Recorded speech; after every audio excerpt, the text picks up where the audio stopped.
ako si Annabel Gonzales from Lipa City. Malaki ang naitulong ng Olea sa akin dahil napagaling niya yung paa ko. Kasi itong paa ko na to, laging masakit yung aking kanang paa. Kasi nangyari ito nung magkaroon ako ng pamamaga sa paa at lagi kong iniinda ito kasi ako ay may tindahan sa amin at madalas ako namamalengke. Hindi ako makalakad ng matagal. Kaya nung makilala kong Olea sa pamamagitan ng isang medical mission, ay nagpapahid ako.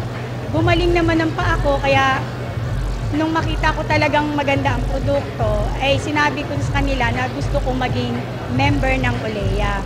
Kaya hanggang ngayon, nandito ako sa NutriWell Corporation. Isa na ako ngayong isang city stockist ng Lipa. Ako po si Evelyn Castillo na taga Pasig. Dati po ako nagtatrabaho sa center. 15 years po ako nagtrabaho. Na-stroke po ako noong 1997. Pero nag-resign na ako nitong January dahil po sa nararamdaman ko sa katawan. Sa totoo lang po talagang wala na, hindi ko na iniisip na mabubuhay ako. Dahil talagang sobra na, may sakit ako sa puso, may diabetes.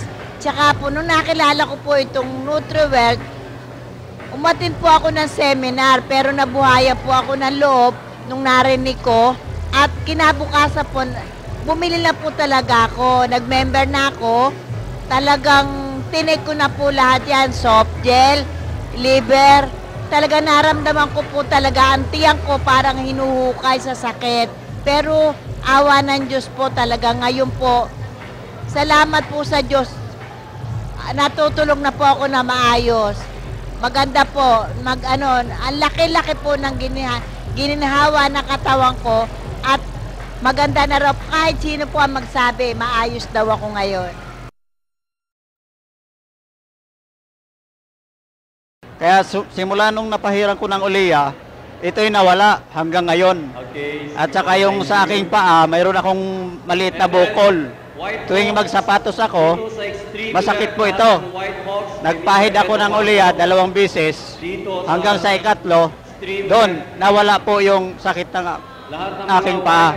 Kaya nagpapasalamat po ako dahil sa Olea, gumaling ang aking karamdaman. Salamat po.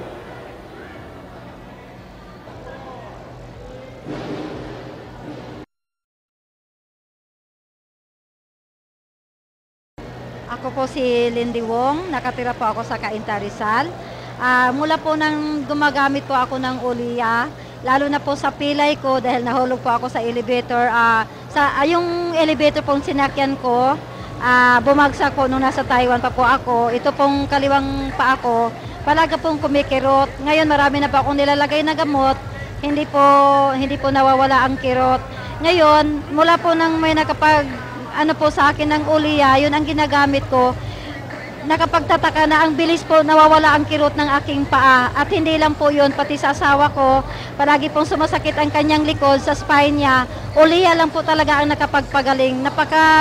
Parang ang tawag namin sa Olea, miracle oil po talaga siya. Ang malaking bagay po at nagpapasalamat kami na meron po akong kaibigan nagpakilala sa akin sa Olea.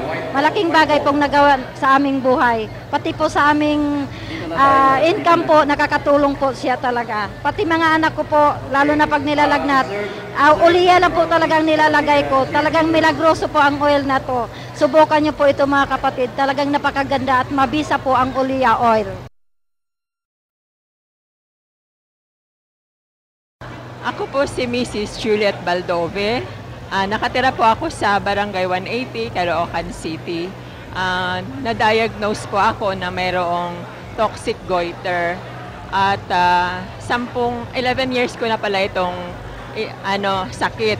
Ngayon, dahil sa may nag-offer sa akin ng Olea, naghahanap talaga ako kung paano ito lumiit na hindi na pa-ooperahan. Kaya nag-try ako ng Olea topical muna nung una. In-offer sa akin yung capsule. Kaya nung nagpa-check up ako sa doctor ng Olea, sinuggest niya sa akin na magte-take ako ng 3 capsules 3 times a day. Sa loob ng 2 buwan na pag-take ko ng capsules, umimpis yung aking leeg.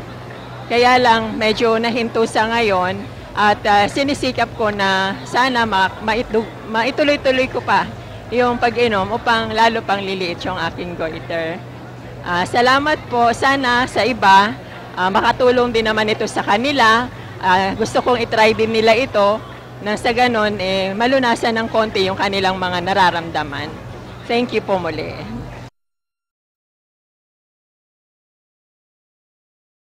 Ako po si Shirel, taga Caloocan po. Caregiver po ako.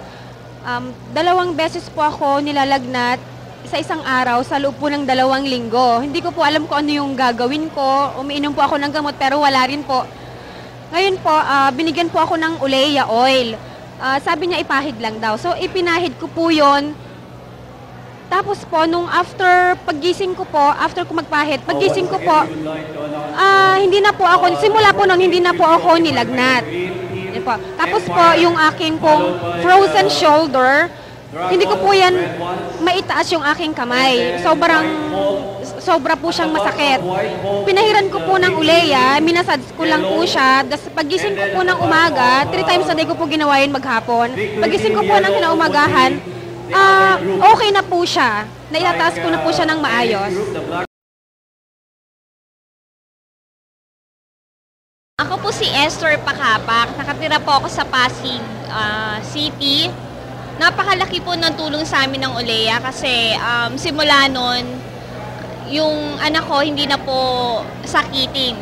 Yung panganay po namin kasi lagi po 1 buwan na lang po lagi po na hospital dahil po sakit niyang asthma.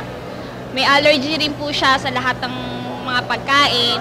Simula po nung nalaman ko po yung product na Olea sa tulong po ng aking asawa, yun, hindi na ho ako laging bumibili ng gamot para sa maintenance po ng anak kong may asthma. Bagkos ay ngayon, natutuwa ako kasi natural na pong pinapahid. Pinapahid ko lang po sa anak ko. Talagang napaka-effective. Yung allergy niya sa mga pagkain pwede hindi na po ako nangangamba kasi talagang nakita ko yung epekto ng Olea sa anak ko. Hindi na po siya laging umiinom ng mga chemical na gamot, ninebulize. Bagkos ay isang pahid ko lang po ng Olea talagang pati sa likod, sa dibdib, pati po sa talagang maya-maya napaka-effective po sa kanya. Okay na siya, nakakahinga na po siya. Kaya napakalaki ng blessing po sa amin yung product na to. Kaya simula nun lahat po ng anak ko, dahil po 4 po yung anak ko, talagang bago matulog, masarap po yung paggising nila kapag hinahaplos ko tuwing gabi po. Kaya napakalaki po ng blessings dahil simula nung gumamit po ako ng Olea, hindi na po naging sakitin ng mga anak ko. Ako po si Mrs. Maria Dati Guzman, taga Angeles City po. Tunay nga napakabuti ng Panginoon at binigyan kami ng product na Olea. Ako po sana po noon nagkaroon po ako ng pulmonya po. Pagkatapos, sabi ko sa asawa ko, hindi na ako makahinga, hindi na ako makaubo at makakasalita. Na may milipit na po ako. Sabi ng asawa ko, tumakbo ka na sa ospital. Hindi, sabi ko, ma-ICU ako nito. Alam mo naman, lagi ako na-ICU. Pero sabi ko, ilabas mo yung Olea, sabi ko, dahil yan ang makakabigay ng ginhawa sa akin. To God be the glory. Noon pong, hindi na po ako talaga makahinga. Dahil alam ko talaga, ICU ako talaga kasi laging ganyan. Sabi ko, ilabas mo yung Olea. Kinuha ko po ang Olea. Tapos hinaplos ko po sa ilong ko at saka sa dibdib. Wala man pong 5 minutes, umagos po. Parang tubig sa aking ilong. Tapos umubo po ako dahil hindi po ako nakaubo, hindi na po ako talaga nakakaubo. Tapos salamat sa Panginoon. Kung wala ang Olea sa aming buhay, pati yung asawa ko gabi-gabi katabi niya yung Olea.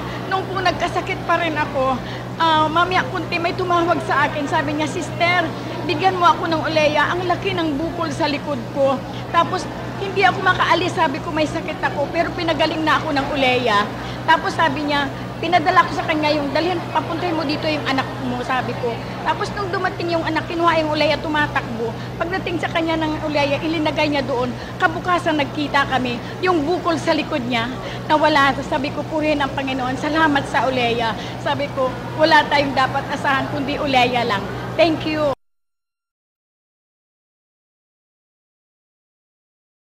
Elma Lumanaw, taga Bulacan. Ako po ay gumamit ng Oliya. Nung ako po ay nag-umpisa talaga, hindi ko akalain na yung may sakit po kasi ako dito sa kabilang side. Siyempre sa lahat nating tao, takot po tayong mayroong kasakitan sa ating ilalim ng katawan.